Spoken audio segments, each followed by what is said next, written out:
Before we start today's video, I did want to let you know that prior to the little accent frames we're going to be making with scrapbooking paper and stickers today, you may want to also check out my last video I did on how I redid my office, and it talks about my aesthetic and the different pictures I chose for the base of my gallery wall, which you see me putting up here.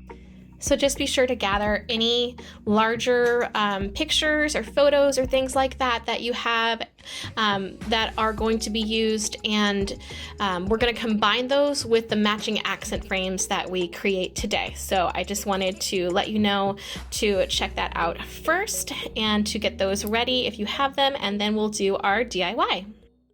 And now all of my photo frames and my larger frames are in place, and I have them kind of leveled off and even on the wall. So now what I'm going to do is take the pieces that we're going to make today, and they'll end up going in between little gaps as accent pieces. So that is what we're gonna do next. So now it's time for the DIY part, and what you'll need for your kind of unifying frames is 4 or 5 frames that are going to be in a similar pattern or texture. So I chose these white frames that have this really pretty like damask scrolling pattern that matched my appliques on my wall.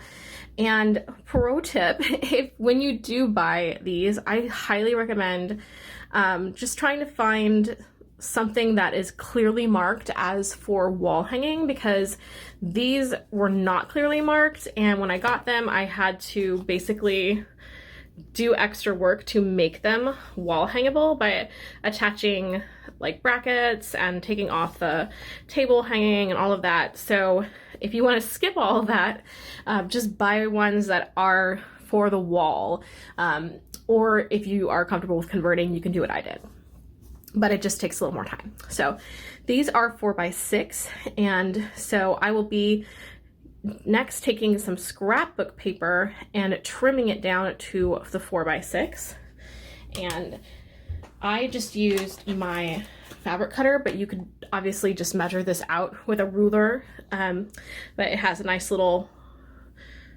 pre-template here.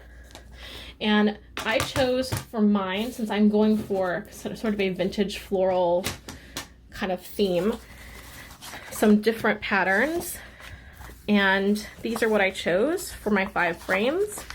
I chose some that had like a scroll background or a lighter background like these, and then some that had more of a print like this one, and then I have this one here.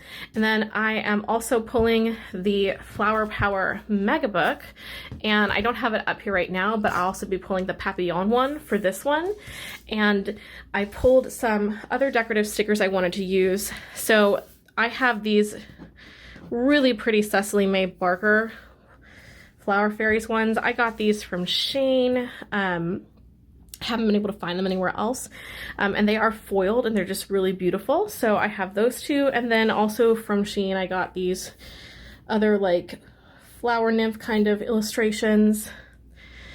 So I have all of those, and that is what I'm going to be using to create my little illustration window sort of DIYs. So again, you don't have to use pattern paper. You could literally just use plain cardstock, and you can put quotes on it, or just frame stickers that you thought were really pretty from any sticker book. So there's just a lot of customization you can do with this DIY. So with that said, I am going to go ahead and start creating my little pictures that are going to go into my accent frames, and then I'm going to put them on the wall, and you'll be able to see the finished art gallery.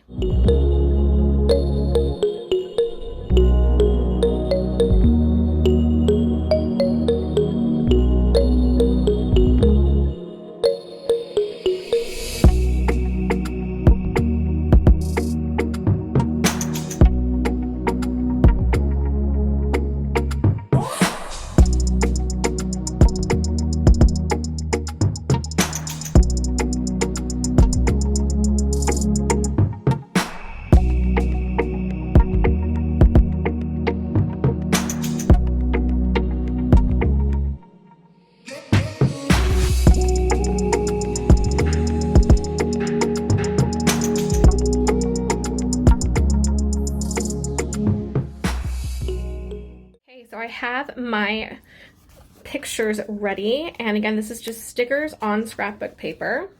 So I have some of these foiled ones from the Happy Planner with these really beautiful illustrations of these little garden nymphs, and I have it on this kind of pretty rose neutral background.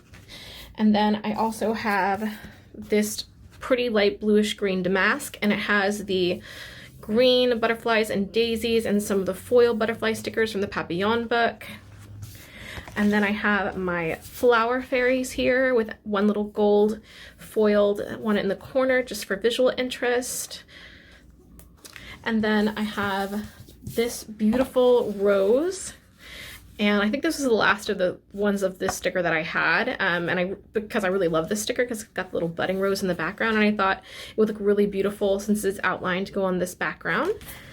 And last, I have a beautiful fluttery butterfly illustration collage on butterfly and dragonfly illustration, lightish blue-green scrapbook paper. So that is all of my little accent stickers. Now, I've definitely seen people do this with like plainer scrapbook paper or pattern scrapbook paper and quote stickers. So like if you have a large quote sticker you like, it does not have to be like what I'm doing with the illustrations and stuff. Obviously my aesthetic is very like cottagecore, Victorian illustration, flora, fauna, that kind of thing. So I'm going with this aesthetic, but obviously you would just go with whatever aesthetic you were using and those sticker books. You could even do lettering. Like if you have really beautiful handwriting skills, congratulations. But if you did and you wanted to just do lettering or words or quotes or something for your little accent pieces, you could do that as well. So there's lots of different options. I'm just making sure that all my stickers are lying flat and are ready to go. And now I will put them all in the 4x6 frames and get them up on the wall, and it'll be time for the gallery wall reveal.